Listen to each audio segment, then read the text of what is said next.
கொள்ளும் பறவை. மிரள வைக்கும் தாக்குதல் முறையை பற்றி பார்க்கலாமா வாங்க. ஆப்பிரிக்காவின் ஆபத்தான பறவையான செக்ரட்டரி பறவை தனது கால்களால் இரையை எப்படி அதிபயங்கரமாக வேட்டையாடுகிறது என்பதை நாம் இன்றைக்கு பார்க்கலாமா வாங்க. இவை ஆப்பிரிக்கா புல்வெளிகளில் வாழக்கூடிய பிரம்மாண்டமான பறவைகள்.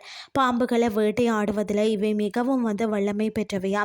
அது மட்டும் இல்லாமல் இவற்றின் கால்கள் மிக நீளமாகவும் வலிமையாகவும் அமைந்திருக்கும். ஓடும் போதே இரைய தாக்கும் திறன் இவற்றுக்கு உண்டா. இவை இரைய கால்களால் மிதித்து எளிதாக கொன்று விடுமா. இந்த தாக்குதல்கள் மிகவும் துல்லியமாக செயல்படுமா. அது மட்டுமில்லாமல் இவற்றின் ஒரு உதை சிறுத்தையின் தாக்குதலுக்கு சமமானது. நொடி பொழுதில் இரையின் உயிரை பறித்து விடுமா. கொடிய விஷப்பாம்புகளையும் இவை தயக்கமின்றி வேட்டையாடும்.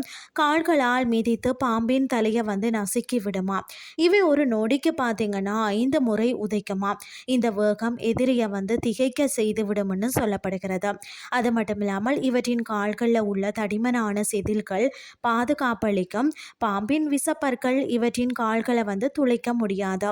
அது மட்டுமில்லாமல் இரையை கொன்றதுக்கு பிறகு பார்த்தீங்கன்னா முழுமையாக அப்படியே விழுங்கி விடுமா. இவற்றின் செரிமான மண்டலம் மிகவும் வலிமையானதா. பறக்க தெரிந்தாலும் பெரும்பாலும் பார்த்தீங்கன்னா இவை நடந்தே வேட்டையாடுமா.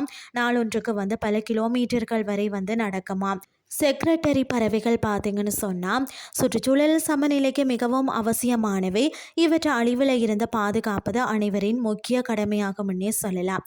அபாரமான வலிமையும் வேகமும் கொண்ட இந்த செக்ரட்டரி பறவைகள் விலங்குகளின் மிக சிறந்த ஆபத்தான வேட்டைக்காரர்களில் ஒன்றாக திகழ்கிறதுனே சொல்லலாம். இன்றைய கிறிஸ்டி உங்களுக்கு பிரயோசனமாக அமைஞ்சிருக்கும்னு சொல்லி நான் நம்புகிறேன். இதே மாதிரி மற்றொரு கிறிஸ்டியின் வேலைக்கு உங்களை சந்திக்கிறேன். நன்றி.